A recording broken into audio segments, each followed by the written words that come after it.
All right. Let's talk about level 2 now. On the blues, if you didn't catch level 1, go to that video. I don't necessarily think these are sequential. You don't have to be an expert at level 1 before you start at level 2 at all, but they're definitely designed in a sequential way, even though I do think the last couple ideas in level 1 might be harder than some of these beginning level 2.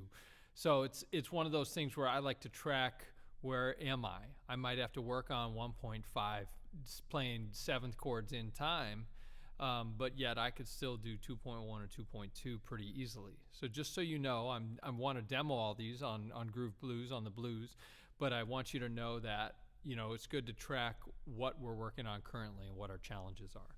So this starts to become, in this level, about planning and thinking ahead. There is more than one way to play it correctly.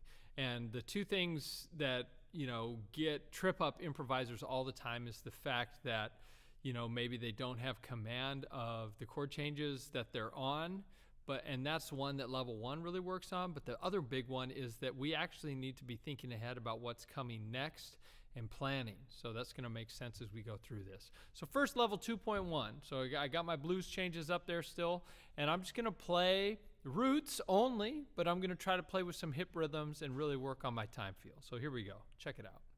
1, 2, a 1, 2,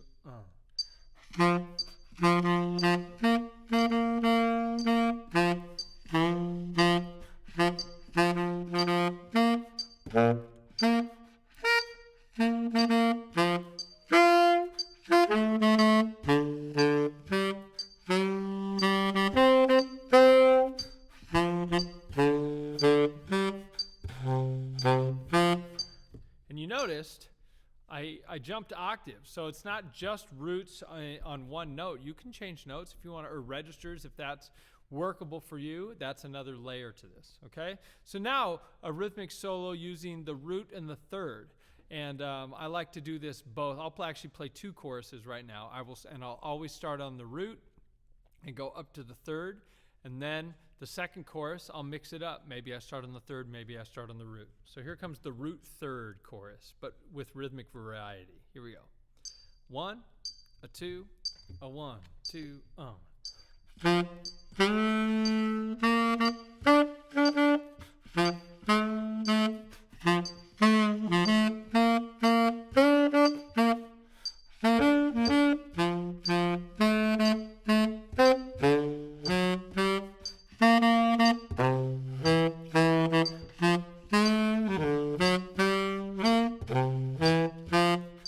Now I'm going to do a chorus where I mix up the order. Maybe I don't always just start on the root. I start on the third instead, but still level 2.2.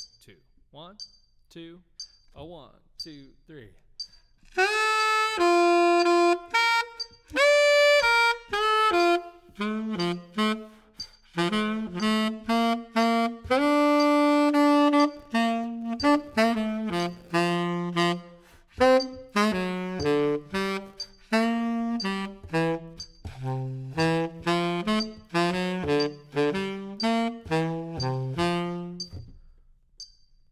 Now we're starting to get to something that kind of is, you know, approaching improvisation, because we have enough variety of note order and those kind of things.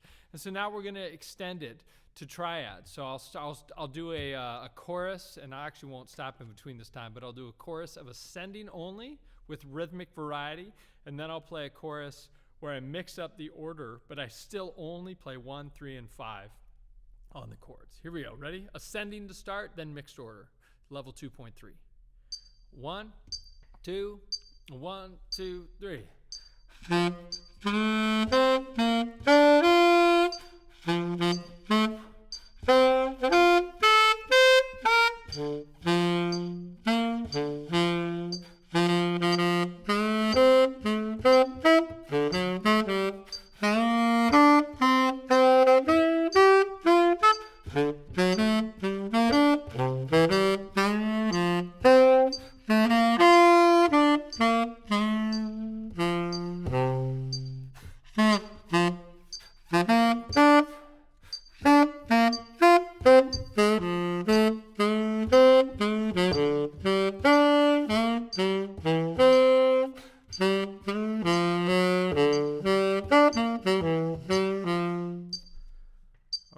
again, just triads, but we can get pretty inventive with how we put them in order and the inversions and how we jump around.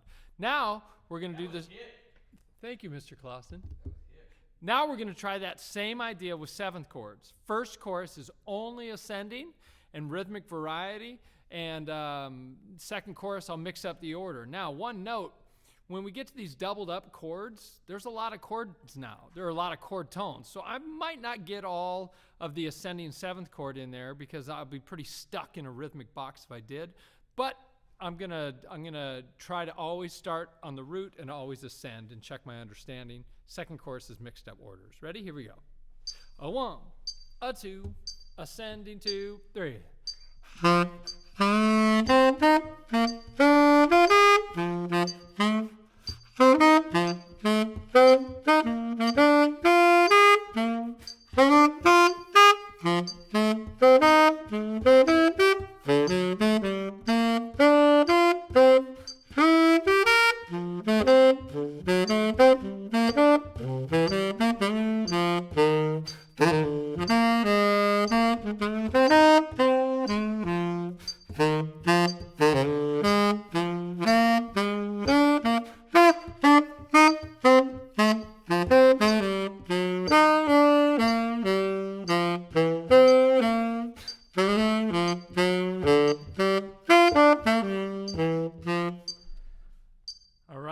And so there, we got the full palette of chord tones to choose from, and then you get to be pretty inventive with that. And then actually, I think the challenge becomes how do we leave a little bit of space? How do we start to connect things? All right. So now we get on to level 2.5, and this is about guide tones. And you might not know about these, so I got up my my little annotator here, so I can show you. And guide tones are the thirds and the sevenths. They're the most important notes in a chord. And I'm going to draw in tenor key for a second. So the third in the G7 chord is a B natural. So I'm going to put my B natural in right here. And the seventh is the F natural, okay?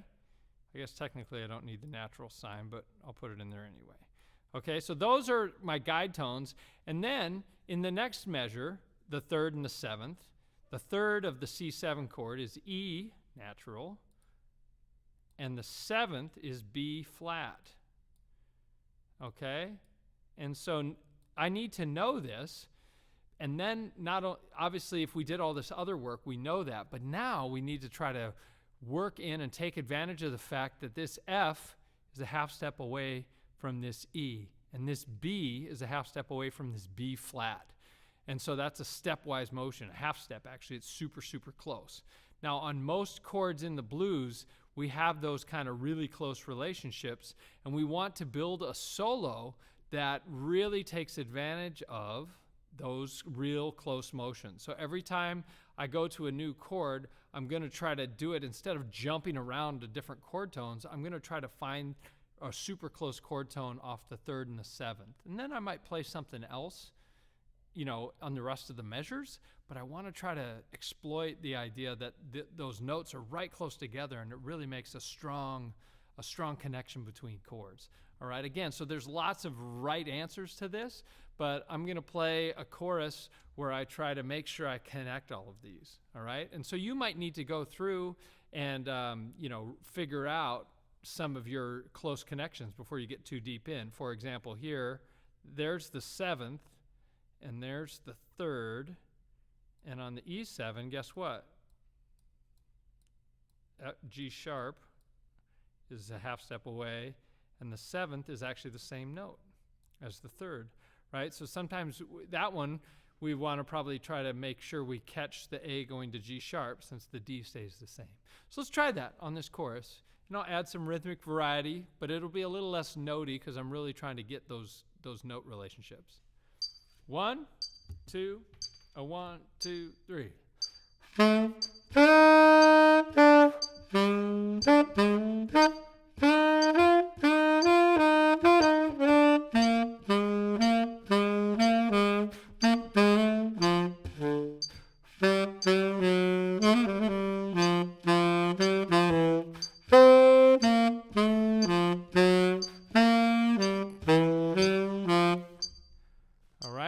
I try to take advantage of those moments and really work with those really tight stepwise motions between those chords. All right. Now, then finally, play a chord tone solo with passing tones. And what this means is I might add some notes that aren't necessarily the right notes, but I'm stepping my way into a correct note. All right. An example might be when I go, when I'm playing on this G7.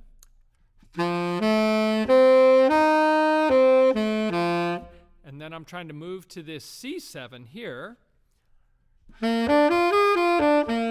Right? I might find some places where I add some half steps to get from one chord to the next. For example, I went 1, 3, 5, and then I went up a half step, not in any chord, but I went up another half step and ended up on the third.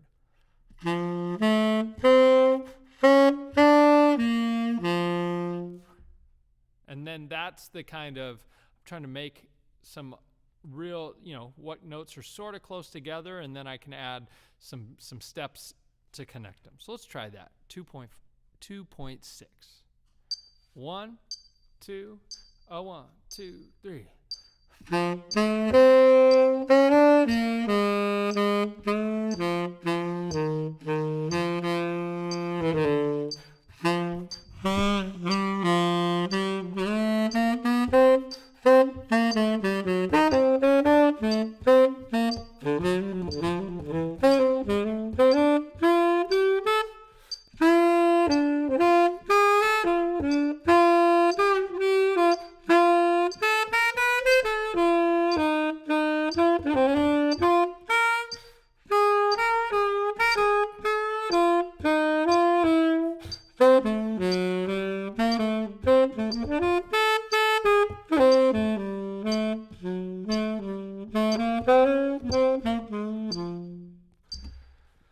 All right, and you start to get pretty wide open when you get there at the end of this in level 2. Okay, and so then fool around with this. Try to, a lot of starting and stopping, and maybe you think about some different things that seem to work. And if you play something that you really like how it sounds, you might have to go back and figure out why did it work, or start to steal some of those ideas. And then that leads us into level 3. All right, so we'll talk about that too. All right, we'll see you in there.